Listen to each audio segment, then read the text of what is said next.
They found me under the mango tree, face down, my wrapper rolled up to my thighs, one shoe missing, and my mouth still stained with palm oil.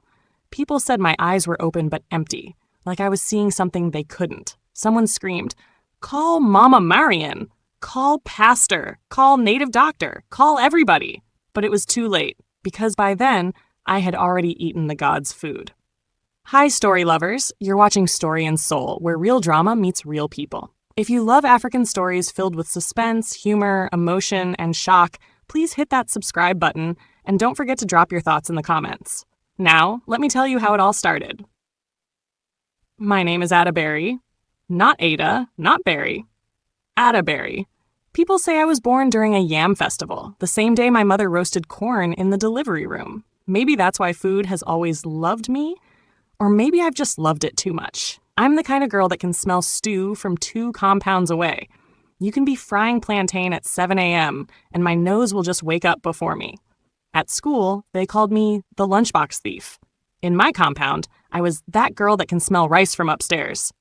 They were not wrong. Oh. I knew the exact time every house in that compound started cooking. Ask my neighbor, Uncle Festus. He once caught me sniffing his jollof through the keyhole. He shouted, "Adaberry! You want to smell your future inside my pot?" I said, "Uncle, I just want to confirm if the salt is enough." He chased me with a turning stick that day. My roommate, Melody, also suffered. She used to hide her snacks inside her pillowcase. One night she said, "Adaberry, you are not normal. You can't keep eating everybody's things." I smiled and said, "But I didn't eat everybody's things, just yours." She packed out the next morning. Still, I wasn't a thief. Not really. I just like to taste things. If it looks edible, smells edible, why not? Life is short. Stomach is long, but that Saturday morning, what I tasted was death. That day started normal. I woke up late, brushed my teeth with soap because toothpaste finished, and went to buy pure water at the junction. When I came back, that's when I saw it, a white plate, sitting quietly under the mango tree behind our compound, palm oil, 2 boiled eggs, goat meat, and 1 bottle of schnapps. Everything looked peaceful. No one around, no footsteps, no noise, just the sun shining like gossip. I blinked. Is this a prank? I tiptoed closer. The palm oil glistened in the light. The meat was still steaming. Those eggs, perfectly boiled, no crack, no stain, just sitting there, like VIPs waiting for attention. And I swear the aroma entered my soul directly. Everybody in Lagos knows what that kind of plate means. A sacrifice, something you're supposed to look away from. Cross to the other side, pray in your mind, and mind your business. But me? I didn't cross. I squatted beside it, stared, and my mouth started watering like a leaking tap. "No one is watching," I whispered. Maybe they forgot it, or maybe the gods are full today. Maybe they want to share? So I dipped my finger in the palm oil. Just 1 finger, just to taste, and immediately my eyes rolled back. "Jesus," I whispered. "This oil is sweet." Oh, before I knew it, the first egg disappeared. Then the second. Then the goat meat. I licked my fingers, belched, and walked back to my room like I had just won a food challenge. Biggest mistake of my life. That night, something strange happened. I woke up around 2:13 a.m. My stomach was making the loudest sound ever. Not rumbling, not growling. This one was biting. At first, I thought maybe the goat meat had spoiled. I crawled to the bathroom with 1 hand on my stomach and texted Melody. My belly is on fire. Please tell me this is ulcer. Melody, lol, are you dying or being dramatic again? I wanted to laugh, but my mouth moved on its own. My jaw was chewing air. I grabbed my face. Stop. It didn't stop. Then the mirror moved, and the person inside it wasn't me. Her eyes were red. Her lips were oily, and when she smiled, it looked like bones. She said, "You liked the eggs, didn't you?" I tried to scream, but no sound came out. I ran out of the bathroom, hit my head on the doorframe, and vomited palm oil. But I didn't eat palm oil for dinner. That was when I knew. The sacrifice had entered me. That night was the longest night of my life. You know that kind of night where sleep rejects you? Where even your shadow looks suspicious? That's how it started.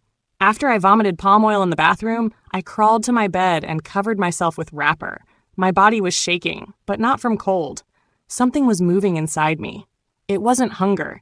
It wasn't ulcer. It was something else. I tried to pray. God, Abeg, if this is punishment, let it just be stomach ache. Please, no spiritual wahala. My voice cracked. My stomach made a sound like boiling beans. Then silence. For a few seconds, I thought it had stopped. But suddenly, knock, knock. Not on my door. Inside my head. I froze. Jesus, who's there? The knock came again. Louder. Inside my skull like someone was knocking on my brain. Then a whisper. Hungry? My eyes opened wide. I sat up and switched on my torchlight. The room was empty. My heart was pounding like generator sound. Who said that? No answer. Just the faint smell of palm oil floating in the air. I rushed to my window and peeped outside. The compound was dark, quiet. Only one security light blinking at the gate. No human being in sight. I tried to convince myself maybe it's ulcer spirit, but ulcer doesn't whisper your name. I locked the window, switched off the light, and tried to sleep again, but the voice came back, low, sweet, female. Adaberry, finish what you started.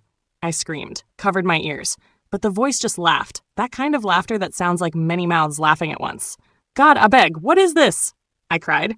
I just ate eggs! Not human head. No reply. Just my stomach growling like a lion under my ribs. That's how I stayed awake till morning.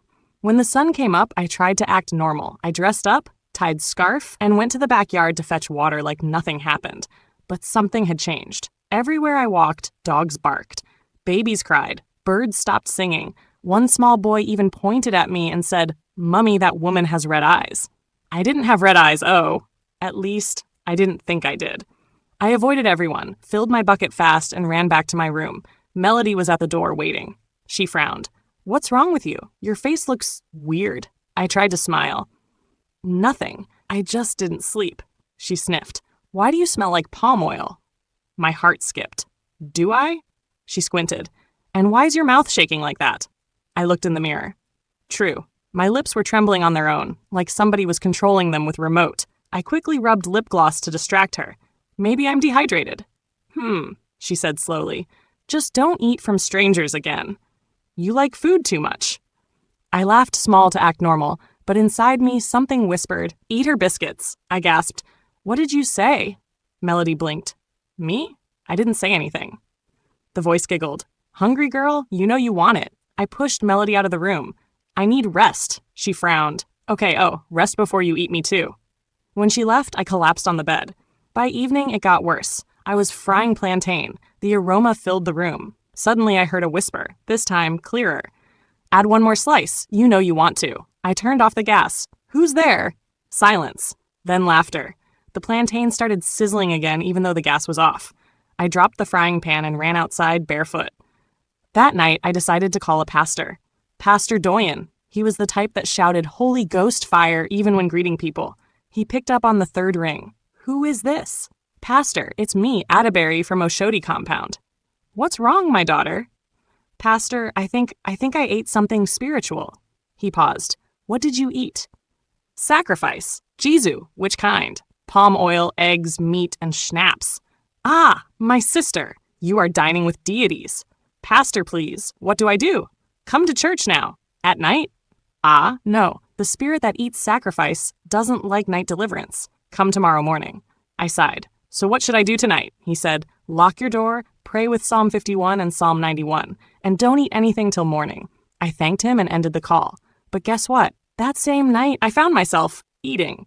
It started with a dream. I saw myself walking inside our compound. It was quiet, too quiet. Then I heard footsteps behind me. When I turned around, there was no one, only shadows moving on the ground. I kept walking, but the sound followed. Step, step, step. Then I saw it, the same white plate from yesterday. But this time, the food was alive. The meat blinked, the eggs rolled, the schnapps bottle opened by itself. The voice came again. You tasted once, now taste forever. Before I could run, something jumped on my back. Heavy, slimy, breathing into my ear. Finish it, it whispered. I screamed in the dream and woke up. On the roof. Yes, the roof. My body was standing barefoot, nightgown flying in the wind. I was facing the mango tree. My heart almost exploded. How did I get here?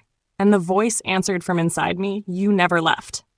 I don't know how I came down. Maybe I jumped. Maybe I fell. All I know is that I landed softly. No bruise, no pain. But when I woke up in the morning, there were feathers in my mouth. Real feathers. White and brown. I spat them out and screamed. What is happening to me? The neighbors came out. People started whispering. Mama Marian, the compound chair lady, pointed at me like I was a demon. She is the one. Since this girl came here, goats are missing, children are crying, and my turkey disappeared. Wait, Mama, what are you saying? I asked. She snapped her fingers. Don't talk to me with that your demon mouth. Even Uncle Festus added, I saw her last night walking like a ghost, barefoot, eyes shining red. Melody stood at the back, looking scared, her arms folded. Melody, tell them, I cried. You know me. She hesitated. I don't know anymore, Ada. That one broke me. The elders gathered under the mango tree that afternoon. They drew white chalk lines on the ground, tied 3 goats to a pole, and placed a black calabash in front of them. Papa Fred, the oldest man in the compound, came forward. His voice was deep, tired, but strong. This calabash, he said, was placed here for the gods of the land. Someone ate what was meant for them. The gods are angry. Everyone turned to me. I knelt down immediately. Please. I didn't know. I was hungry. Papa Fred's eyes darkened. Even hunger has limit. Did they tie your eyes? Did you not see palm oil and schnapps? The crowd started murmuring. Mama Marian shouted, Since she ate it, my daughter started sleepwalking. One goat coughed and died yesterday. Goat coughed? Someone asked. And her chicken is missing too. I wanted to talk, but all that came out was a belch, deep, long, and scary. It sounded like 3 voices at once. People stepped back. Some crossed themselves. Then, out of nowhere, one of the goats tied to the pole started crying. Not bleeding. Crying, like a child. Everyone screamed. The sky changed. Clouds turned black. I looked up and saw blood dripping from the mango tree. Papa Fred shouted, It's her! Take her to the shrine! Before I could explain, 4 men grabbed me. I kicked, screamed, begged. Please, I didn't mean to eat it. I didn't know it belonged to gods. But nobody listened. They dragged me through the streets of Oshodi like a criminal. People spat. Some hissed. Some even took videos with their phones. Someone shouted, That's the girl that ate the sacrifice. The one causing wahala. Children ran after us, singing, Adaberry don chop juju fudo. Adaberry don chop juju fudo. My heart broke. I wanted to disappear. They carried me to a quiet clearing behind the market, a place I had never seen before. Red soil. Strange smell. At the center stood a clay statue with 6 heads and empty eyes. Kneel, one elder said. I knelt. Another man came with a bowl filled with leaves, water, and something that looked like a dead lizard tail. He poured it on my head. It was burning hot. I screamed, It's hot, he frowned. Hot? It's cold. Then they started chanting, fast, loud. Their voices filled my skull like drumming. My ears rang. My head spun. My body felt like air. I tried to shout, but my mouth wouldn't open. And then, darkness. When I opened my eyes, I wasn't in Oshodi anymore. I was lying on the ground, surrounded by shadows that looked like people. They were eating, not food. Flesh, ash, smoke. One of them looked exactly like me. Same wrapper, same scar on the chin. She smiled and said, You took what was not yours. Now give back what is yours. I screamed, I don't understand. What do you mean? She laughed, You will. Then everything faded. When I woke up, I was lying on the floor of a small, dark room. Mud walls, palm fronds tied above the window, a small wooden bowl beside my head. For a second, I thought maybe I was dead. Then I heard movement, slow footsteps. Out of the shadow came an old woman.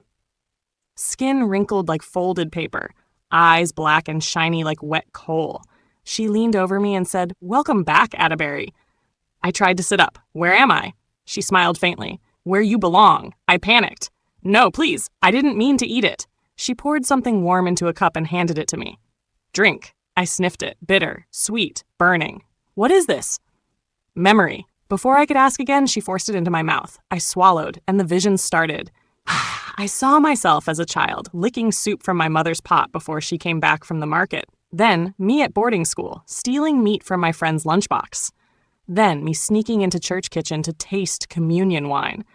I kept seeing myself eating. Always eating.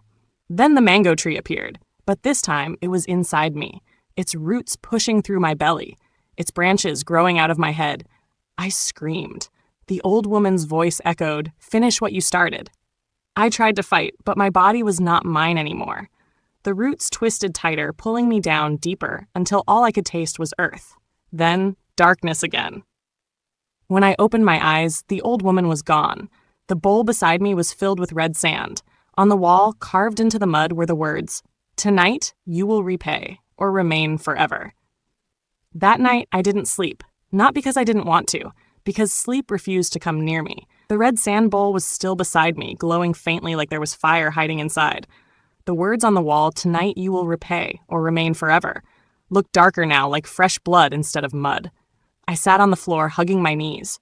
The air was too quiet, the kind of quiet that feels alive. Then I heard it, a giggle. High-pitched, childlike, but twisted. "You're awake, finally." My heart stopped. "Who's there?" The voice came from the corner of the room. I turned, only to see a broom, a mat, and a hanging cloth. "Stop playing with me," I whispered. The giggle turned into a hiss. "We've been waiting. You ate our portion." I looked down and screamed. My legs weren't mine anymore. They looked old, cracked, dusty, like they'd been walking for 100 years. I touched my face. It was swollen, my hair half gone. Something inside me whispered, "You're changing." I tried to stand up. My knees creaked like dry wood. I stumbled toward the door. Before I could touch it, the door opened on its own. Outside was not Lagos. The sky was orange, bleeding into red. The air smelled of smoke, palm wine, and candle wax. The ground felt hot, but soft, like I was walking on flesh. I whispered, "Where am I?" Then a man's voice answered from nowhere. "You're where hunger is born." He was sitting on a 3-legged stool a few feet away, carving something. At first, I thought it was wood. Then I saw what it was, a mask, with broken shells for eyes and fireflies trapped inside. The man didn't look at me. His hands kept carving. "Your stomach is too greedy," he said calmly. "Even the spirits have noticed." "I'm sorry," I stammered. "I didn't mean to. Intentions don't fill bellies." I stepped closer. "Please, I just want to go home." He paused, raised his head, and finally looked at me. His eyes were empty, just black holes glowing faintly. He smiled. "Home? You brought yourself here. Every bite took you one step closer." My throat went dry. "What do you want from me?" He pointed to my stomach. Not me, them. Suddenly, pain shot through my belly. I bent over, gasping. I vomited, but not food. Sand. Red sand. And from inside the sand, 2 tiny hands reached out and grabbed my throat. I screamed, tearing at them. They were cold, sticky, and strong. The man just watched. Then he said quietly, "You have been claimed." Darkness swallowed me. When I opened my eyes again, I was no longer in that burning place. I was sitting on a wooden bench inside a huge circle of women. All of them wore white. Their eyes were black. Not like pupils, no. Like they'd been hollowed out. Their lips were sealed with cowrie shells. They didn't move, didn't blink, didn't breathe. Then one of them, taller than the rest, with a scar down her face, stepped forward. The cowries on her mouth opened slowly, like teeth. She raised one hand. The air thickened. Then smoke appeared in front of us, curling like a screen. And on that smoke, my life started playing. First, I saw myself as a small girl, licking soup straight from the pot while my mother shouted in the background, "Adaberry! You want to finish the stew before the rice done?" Then, me at secondary school, sneaking into the kitchen during inter-house sports to eat 3 meat pies at once. Then me, older, stealing meat from my pastor's wife's pot after midweek service. Then me, under the mango tree, licking palm oil from my finger and smiling like a fool. I watched all of it in shame. The smoke dissolved. The tall woman with cowrie lips turned slowly to face me. Her voice was deep and soft, like thunder underwater. "The spirit of gluttony runs in your blood, but you opened the door wider than any before you." I shook my head. No, it's not a spirit. It's just hunger." The others hissed in unison. A younger woman stood up. She looked no older than 20. "Can she be returned?" she asked. Another hissed, her neck twisting unnaturally. "Returned? She has eaten from the sacred bowl. She belongs here." The young one protested. "But maybe she didn't know." "Knowing is not required when greed speaks first," said another. Their voices echoed, overlapping like wind through graves. I fell to my knees. "Please. I didn't mean to offend anyone. I was just hungry. I didn't know the gods had plates in the backyard." They all laughed. Not normal laughter, the kind that crawls under your skin. The tall one asked, "And did hunger make you belch after eating?" I froze. "Aye." She tilted her head. "That belch was acceptance. When you burped, you said thank you to the spirits." I gasped. "What? No, She stepped closer. Her shadow covered me like smoke. "Silence," she whispered. "You have fed on what was not yours. Now it is our turn." The floor trembled. Cracks appeared. and out of the cracks, faces began to rise. Tiny, broken, familiar. The faces of every chicken I had stolen, every meat I snuck from pots, every meal I devoured without shame, even the meat from the god's plate. It came back with eyes. They crawled toward me, whispering, "Big stomach, girl. Empty soul. You'll never be full." I screamed, "Stop it! Stop it!" The floor split wider. Smoke rose. I covered my ears and shouted, "What do you want from me?" The women fell silent. Then the cowrie-lipped one raised her hand and said just one sentence, "We want you to fast." Silence. 7 days, she continued. No food, no talking, no swallowing. If you survive, you will be free. My heart pounded. 7 days? No water? No word? She nodded. The stomach that never closes must learn hunger. I swallowed hard. By mistake. They all hissed. You've already failed. The ground opened beneath me, and I fell, screaming, into a pit of boiling agouti. At first I thought I was dead, but the agouti didn't burn me. It carried me, like a river. When I opened my eyes again, I was lying on a mat in a small hut made of palm leaves. It was silent. No windows, no doors, just one jug in the corner. I crawled to it thirsty. I opened the lid, only to find red sand inside. The spirits meant it. 7 days. No food, no water, no voice. Day 1 was torture. My mouth felt like sawdust. My head was heavy. My stomach kept growling like a possessed drum. By afternoon, I started hallucinating. I saw tiny akara balls rolling across the floor like marbles. I saw a yam with my face on it saying, "Bite me." I laughed, then quickly covered my mouth. I remembered the rule. No talking. By nightfall, the hunger changed from pain to noise. It wasn't my stomach making sound anymore. It was the air. "Eat," it whispered. "1 lick won't kill you." I pressed my palms to my ears and whispered through clenched teeth, "I won't." But that whisper counted. The air hissed back. "You spoke." I cried till morning. Day 2 was worse. My tongue felt swollen. My lips cracked. My eyes were dry. I lay on the mat staring at the ceiling, where ants walked in a straight line. Just one, I thought. One small lick of their trail. But I didn't move. When I blinked, the ants disappeared, replaced by steaming plates of jollof rice floating in the air. Then came puff puff, fried plantain, agouti soup dancing like jelly. I laughed and cried at the same time. "God, please deliver me food." My stomach responded with a growl so loud the hut shook. I passed out. Day 3. I stopped feeling hunger. I started feeling them. The spirits. I could hear them walking outside, soft bare feet on sand. Sometimes they whispered my name. Sometimes they giggled like children. Sometimes they argued about who would claim me first. By afternoon, one of them entered the hut. I didn't see her. I smelled her. Palm oil and incense mixed together. "You can end this," she said softly. "Just taste something." I shook my head. She laughed. "You humans, you fear fasting more than death." I closed my eyes. When I opened them again, the jug of sand was gone. In its place, a steaming plate of yam porridge with smoked fish. The smell nearly killed me. I crawled toward it. My hands trembled. My stomach cried. Then I stopped. I remembered the cowrie woman's voice. "If you survive, you will be free." I screamed inside my head and kicked the plate away. It vanished instantly. The spirit hissed in the corner. "You're learning too slowly." And she disappeared. That night, I dreamt I was sitting in a grand hall filled with food. Fufu, amala, okra, fried rice, roasted meat, puff puff, everything. I ran to the table and started eating with both hands, laughing like a mad person. Then I felt eyes on me. When I looked up, every spirit was watching. Silent. Still. The cowrie-lipped woman said, "You see? Even in your dreams, you eat." I woke up with tears in my mouth. The floor was wet. I had drooled all over the mat. On the 4th day, the voices stopped. Complete silence. I thought maybe they were gone. Maybe I had passed the test. But when I looked around, the hut walls were closing in, shrinking slowly like a stomach tightening after food. I pressed my back to the wall.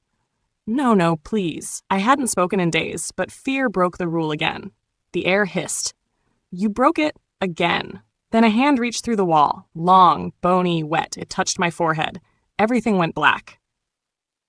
When I opened my eyes, I was back in the circle of spirits. They were watching me, disappointed. The cowrie woman stepped forward. "You laughed. You spoke. You reached. You failed." I shook my head violently. "Please, one more chance." The young spirit, the one who pitied me earlier, whispered, "She's trying." The others snapped. "Trying is not fasting." The cowrie woman's shadow stretched across the floor. "Enough. Take her to the courtyard. Two of the spirits grabbed me. Their touch was cold, but it burned through my skin. They dragged me outside into a vast open space under red moons. The ground was covered in ash. The air buzzed with whispers. At the center stood the man from before, the one carving the mask. But now he was wearing it. He looked at me and asked, "What do you fear more, Adaberry? Hunger or shame?" I wanted to speak, but my throat locked. He tilted his head. "You can answer with your eyes." I closed them tightly. He chuckled. "You fear shame." The cowrie woman nodded. "Then let her finish her hunger." The man raised his hand. The ground split open again. I fell, one last time. This time into silence. When I landed, there was no sound. No fire, no screams, no spirits. Just silence, thick, alive silence that made even my heartbeat sound loud. I opened my eyes and found myself lying on soft soil. Not a goosey, not ash, just soil. The hut I'd been trapped in was gone. No walls, no roof. Just me alone in a wide open space where the air shimmered like heat on tar. For a moment, I thought I had finally died. Then I heard footsteps, slow, steady, familiar. It was the old woman, the one who gave me the bitter drink. Except this time, she wasn't wrinkled. Her skin was smooth, glowing faintly like moonlight. Her eyes were still black, but softer now. "You endured," she said quietly. I sat up, my body weak but alive. Endured what? The hunger, the silence. I blinked. "So I passed?" She smiled faintly. "Not yet. One last test remains." "Of course. There's always one last test," I sighed. "Please, I just want to go home." She pointed behind me. "Then open your eyes properly." When I turned, I gasped. I was standing in my compound. The mango tree was there. The same one, the same spot where I had first seen the sacrifice. But everything looked wrong. The walls of the compound were blackened, cracked, and dripping with what looked like oil.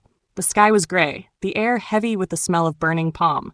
No people, only the tree. Only under it, a plate, white, palm oil, goat meat, 2 eggs, and a bottle of schnapps, exactly the way it was that morning. My heart dropped. No, not again. The old woman's voice echoed behind me. "You started with hunger. You must finish with choice." I turned. "Choice?" She nodded. "You will either eat or you will fast forever." My chest tightened. If I eat, I die? Not die, belong. And if I don't, you live, but you will never be full again. I stared at the plate. The palm oil glistened, the meat steamed, the eggs looked perfect. My stomach, traitor that it was, growled loudly. I whispered, "God help me." The old woman smiled sadly. "Even gods watch what you choose to swallow." Then she faded away. I was alone. The air grew hot. Flies buzzed lazily over the food, but they didn't land. I knelt slowly. Memories flashed. My childhood, my mother's pot, the hostile snacks, the first egg under this same tree. I touched the ground. It was warm. Then I whispered to myself, "Not this time." I stood. I turned away from the plate and began to walk. But then, Adaberry. A voice called my name. Soft, familiar. I froze. "Adaberry, it's me." I turned. It was Melody, my roommate, my friend. She was standing there, holding a steaming plate of rice and stew with fried plantain, my favorite. Tears filled my eyes. "Melody?" She smiled gently. "Come, let's go home. You've suffered enough." I took a step toward her. Her voice was warm, real, human. "It's okay," she said softly. "Just a bite?" "You need strength." I hesitated. "Melody, how did you find me?" She chuckled. "Where else would you be? You and food, always together." I laughed weakly. "You're still teasing me." I stepped closer. The aroma from the plate hit my nose. Pepper, onion, fried oil. It was heaven. "Eat, Ada," she said. "One bite. You've earned it." I reached out. My hands trembled. Then I saw it. Behind her, no shadow. She was standing under the mango tree at noon, but her feet cast no shadow. My heart stopped. I whispered, "You almost fooled me." Her smile disappeared. Her voice changed, deeper, colder. "Eat," she hissed. "You are ours." I stepped back. No. The plate vanished. Melody's eyes turned black. She screamed, and the entire compound shook. The mango tree's branches bent down, twisting like arms reaching for me. The ground opened beneath my feet. I screamed and fell again, this time through darkness and wind and laughter. When I hit the ground, it was soft, wet grass. I looked up. Morning, real morning, birds chirping, sunlight warm on my skin. I was lying under the mango tree, the real one. People surrounded me, neighbors, elders, Mama Marian, Papa Fred. Someone shouted, "She's alive!" Mama Marian screamed, "Jizu, the girl has resurrected." Papa Fred crossed himself and muttered, "May the gods rest their case." I tried to speak, but my voice came out dry. They helped me up slowly. My wrapper was torn, my lips cracked. Don't touch her too much, someone warned. What if she's still half spirit? I smiled weakly. If I were still a spirit, you'd all be cooked by now. They laughed nervously. Even I didn't know if I was joking. They carried me to my room and laid me on the bed. Melody, the real one, rushed in crying. Ada, my God, I thought you died. I tried to sit up. If I did, the gods rejected me. Maybe they said I eat too much. She laughed through tears. You in your mouth. Where was I? I asked weakly. She shook her head. You've been missing for 3 days. We found you under the tree this morning. 3 days, I whispered. It had felt like years. The days that followed were quiet. Too quiet. I didn't speak much. Didn't eat much either. Every time someone offered me food, I asked, was this meant for you or for something else? They thought I was joking. I wasn't. Sometimes when I passed the mango tree, I heard faint laughter. Sometimes I smelled palm oil in the air, even when no one was cooking.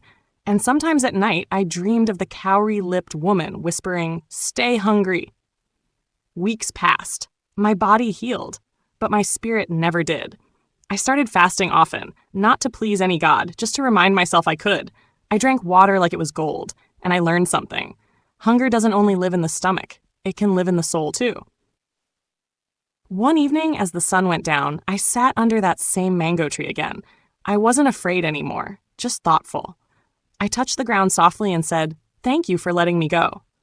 A gentle wind blew, shaking the leaves above me. One mango fell, ripe, sweet, golden. I smiled, but I didn't eat it. I left it there, for whoever still watched. That night, I dreamed again. This time, I was sitting in a long, white corridor. The old woman walked toward me, carrying the same bowl of red sand. She placed it on my lap. "You learned restraint," she said. I nodded. "I'm still learning." She smiled. "Then you may go." I looked up. "Go where?" She pointed behind her. A door appeared, bright light spilling through it. When I stepped through, I smelled Lagos again, exhaust, suya, rain, and life. I woke up smiling. Morning came. Melody knocked on my door. "Ada, you're fasting again? You'll disappear one day, oh!" I laughed. Better to disappear than to eat what's not mine. She rolled her eyes. "You're not normal. Normal people don't survive God's food," I said quietly. She stared at me for a second. "You're serious?" I nodded. Then I smiled. "Come, help me make pap." She grinned. "Pap? Wow. The gods will be proud." We both laughed. Life slowly returned to normal, or something close to it. But I changed. Now when people fight over food, I stay silent. When I see sacrifices on the street, I don't even breathe near them. And when my stomach grumbles, I remind it, hunger is loud, but the gods are louder. Because I still feel them. Not haunting me. No, watching. Sometimes, when I eat slowly and respectfully, I sense their approval. And sometimes when I eat too much, the wind outside whispers my name. One Sunday morning, I passed by the mango tree again on my way to church. Something shiny caught my eye. A small white plate sat near the roots. Empty. No oil, no meat, no eggs. Just a single note written in red dust. It said, "Well done, Adaberry." I smiled, half in fear, half in gratitude. Then I whispered, "Thank you," and kept walking. Story lovers, that's the story of Adaberry, the girl who ate the sacrifice of the gods and lived to tell it. Some say she was unlucky. Some say she was foolish. But me? I think she was chosen to remind us that not every food is meant to be tasted. So before you eat from any plate, physical or spiritual, ask yourself, was this meant for me? Because sometimes one careless bite can open doors that prayer cannot close. What do you think, story lovers? Was Adaberry just a victim of hunger, or did she deserve what happened to her? Drop your thoughts in the comments. I want to hear what you would have done. And if you enjoyed this story, tap the right corner of your screen to watch more African urban tales that shake your soul and tickle your spirit. Don't forget to like, comment, and subscribe to Story and Soul, where every story reminds you that even hunger can have a spirit.